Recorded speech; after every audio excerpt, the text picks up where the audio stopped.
So ముందుగా ఈ incident అంటే మీరు కూడా చాలాసార్లు మనము మీడియా ఛానల్స్లో మీరు కూడా చాలాసార్లు మాట్లాడుతూ వస్తూ ఉంటారు.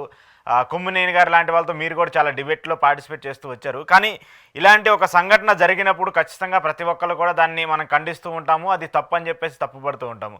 అయితే ఈ రోజు జరిగినటువంటి అంటే 2-3 రోజుల క్రితం ఈ ఘటన జరిగింది. ఇప్పుడు జరుగుతున్నటువంటి పరిణామాలు చూస్తున్నప్పుడు ఎలా చూడాలి?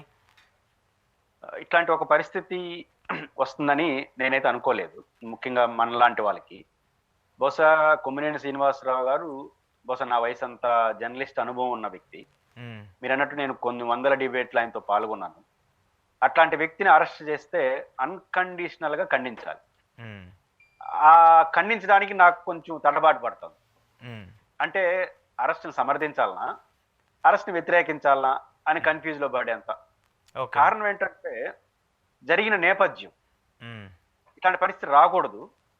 ఎందుకంటున్నానంటే ఈ మాట మీకు గుర్తుంటే ఈ ఎపిసోడ్ ప్రారంభంలో జరిగిన విషయం మనం చూసినప్పుడు అనేక అనుభవాలు దీంట్లో కనపడతాయి. నెంబర్ 1, ముఖ్యమంత్రిగా ఉన్న చంద్రబాబు నాయుడు గారు అమరావతి రాజధానిని దేవతల రాజధానితో పోల్చారు. దానిపైన మాట్లాడాల్సిన అంత అవసరమే లేదు. దేవతల రాజధాని, దేవతలు అంటే అర్థం ఏంటి? పూజనీయులు అని అర్థం. రాజధానిని ఈ ప్రాంతం పూజనీయమైన ప్రాంతం అంటే అభ్యంతరం ఏముంది? ముఖ్యమంత్రిగా ఆ ప్రాంతాన్ని తప్పే ఉంది. నా ఊరు నాకు పూజనీయం. కాబట్టి అమరావతి రాజధాని పూజనీయమైన ప్రాంతంగా అనుకుంటే తప్పెందుకు? దాంట్లో వేరే అర్థాలు ఎందుకు తీయాలి? నెంబర్ 1, ఆ రోజు సాక్షి డిబేట్ లో జరిగిన ప్రాథమికమైన తప్పు ఏంటంటే నిజానికి ఎవరైతే అనలిస్ట్ మాట్లాడాడో దానికి సాక్షికి సంబంధం లేదు. కానీ కొమ్మినేని గారు ఒక్క విషయంలో ఇంకొంత జాగ్రత్త తీసుకొని ఇప్పుడు చంద్రబాబు నాయుడు గారు అమరావతి రాజధాని గురించి మాట్లాడు, ఆ రాజధానిలో లోపాలు, మంచి చెడ్లు ఏమైనా మాట్లాడచ్చు. కానీ అమరావతి రాజధాని ఒక దేవతల రాజధానిగా పోల్చినప్పుడు ఏరే సామాజిక సమస్యను తీసుకొచ్చి దానికి పోల్చినప్పుడే దాన్ని కట్ చేసేస్తున్నారు. అసలు ఆ వివరాలకు పోయిండకూడదు. అవును అవును. కృష్ణరాజు గారు ఏమంటారు? ఇది నేషనల్ ఏజెన్సీ చెప్పుండొచ్చు కాక రాష్ట్రం అంతా ఉంది, నాట్ ఓన్లీ అమరావతి కాదు కదా, అన్ని ప్రాంతాల్లోనూ ఇట్లాంటి సమస్య ఉంది, భారతదేశం అంతా ఉంది. దాన్ని ఒక సామాజిక సమస్య అనే అజెండా పైన చర్చించినప్పుడు ఏమైనా మాట్లాడుకోవచ్చు. ఏ ప్రాంతంలో ఎట్లుంది, ఆ ప్రాంతంలో ఎందుకు ఉన్నాయి అన్ని మాట్లాడుకోవచ్చు. కానీ ఒక రాజధాని, దానికి గౌరవం, దానికి ఉన్నటువంటి పూజనీయ ప్రాంతంగా అభివర్ణించినప్పుడు ఈ సామాజిక సమస్యను తీసుకొచ్చి దాంతో పోల్చడం అంగీకార యోగ్యం కాదు. ప్రాథమికంగా అట్లాంటి పోలిక తీసుకొచ్చినప్పుడే కట్ చేస్తుండాలి. ఇది కరెక్ట్ కాదు, ఆ సబ్జెక్ట్ వేరు, మళ్ళీ మాట్లాడదాం అని చెప్పుకుంటారు. అక్కడ కొమ్మినేని గారు అంత యాక్టివ్ గా ఉండకపోవడం అనేది ఆయన వైపు నుంచి జరిగిన పొరపాటుగా నేను ఖచ్చితంగా భావిస్తాను. ఎందుకంటే అమరావతి ఒక హిస్టారికల్ ప్లేస్. నేను రాయలసీమ మూమెంట్ లో పనిచేసిన వ్యక్తిని, రాజధాని పైన భిన్నాభిప్రాయాలు ఉన్న వ్యక్తిని, కానీ ఆ ప్రాంతాన్ని ఆ ప్రాంతాన్ని గౌరవిస్తాం. ఆ ప్రాంతాన్ని గౌరవించడం అంటే రాజధాని ఒప్పుకున్నట్టు కాదు కదా.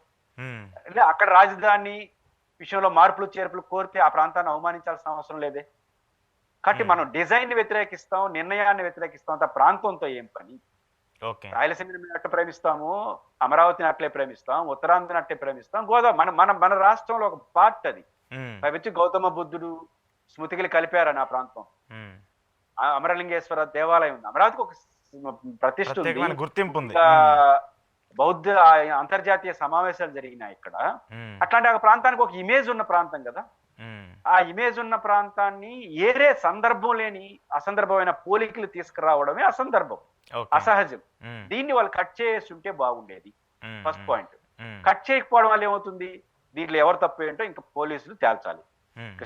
కృష్ణాంజలి పైన కృష్ణరాజు గారి పైన కేసు నమోదైనట్టుంది, కొమ్మినేని గారి పైన కేసు నమోదైంది. ఇంకా కేసుగా చూసుకొని దాన్ని ఖండించడం, సమర్థించడం ఏమి ఉండదు.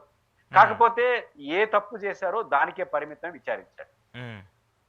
ఏదైతే తప్పు జరిగిందో ఆ తప్పుకు ఆ సెక్షన్లు ఉపయోగించి చట్టపరంగా ఏం తీసుకున్నా దురదృష్టం. ఇది ఇన్నేళ్ళ అనుభవం ఉన్న జర్నలిస్ట్, నాతో నేను 100 డిబేట్లు చేసిన అనుభవం ఉన్న జర్నలిస్ట్, బహుశా ఇంతకుముందు ఆయన ఎప్పుడు నేను చూడలేదు. కొన్ని 10 సంవత్సరాలు అట్లాంటి వ్యక్తిని అన్కండిషనల్ ఖండించాల్సింది పోయి ఖండించలేని పరిస్థితి రావడం అనేది ఆ ఘటన యొక్క తీవ్రత. ఖచ్చితంగా ఎవరైనా బాధపడతారు. ఒక ప్రాంతం, మహిళలు ఆ పదజాలాలు వాడకూడదు, అది జరిగింది. అట్ ద సేమ్ టైం ఈ ఘటన నుంచి సాక్షి అదే నేర్చుకోవాలి, ఫస్ట్ పాయింట్. సెకండ్ పాయింట్ ఏంటంటే దీని రాజకీయ కోణంలో చూడవు. ఘటనగా చూడండి, తప్పు ఎవరు చేస్తారో వాళ్ళ పైన చట్టపరంగా తీసుకోండి. తీసుకోవాలి కూడా ఎంతవరకు అనుమతి చేసుకోండి. ఉమ్, కానీ ఆ ఘటన తీసుకుని నేరుగా సాక్షి యాజమాన్యానికి, సాక్షి యాజమాన్యం నుంచి నేరుగా సాక్షి చైర్పర్సన్ కి, ఉమ్, సాక్షి చైర్పర్సన్ భారతి గారు కాబట్టి డైరెక్ట్ గా జగన్మోహన్ రెడ్డి గారికి ఇవన్నీ మాట్లాడుతున్నారు. ఇది సందర్భం, ఇది అసందర్భం. ఉమ్, ఇప్పుడు ఒక లాజిక్ ఏం చెప్తారు, వైఎస్ భారతి గారు సమాధానం చెప్పాలి. ఉమ్, నేనేమంటానంటే ఆ సాక్షిలో జరిగే వార్తకి భారతి గారు బాధ్యత అయితే వివరణ వార్తకు కూడా ఆమెదే కదా బాధ్యత. ఖచ్చితంగా ఉంటది కదా. ఇప్పుడు ఉమ్, ఒక పొరపాటు సాక్షిలో ఎవరో అనలిస్ట్ మాట్లాడాడు, అది ప్లే అయిపోయింది. ఉమ్, అయితే అది భారతి గారి బాధ్యత అయినప్పుడు అదే యాజమాన్యం, అదే సాక్షి వాళ్ళు ఒక ప్రకటన చేసినారు. మేము ఇది ఇది ఇది మా ఉద్దేశం కాదు, మాకు దానికి సంబంధం లేదు, ఇట్లాంటి వాటి మా ఉద్దేశం, మేము మహిళల పట్ల మా గౌరవం, వాళ్ళు వివరణ ఇచ్చారు, డిజోన్ చేస్తున్నారు ఆ సబ్జెక్ట్ కి మాకు డిజోన్ చేస్తున్నారు. అది కూడా భారతి గారి అభిప్రాయమే కదా, అంతే అది కదా. భారతి గారి బాధ్యత, ఇది కూడా భారతి గారి అభిప్రాయం కదా. ఉమ్. కాబట్టి దీని రాజకీయ కోణంలో భారతి గారు జగన్మోహన్ రెడ్డి గారు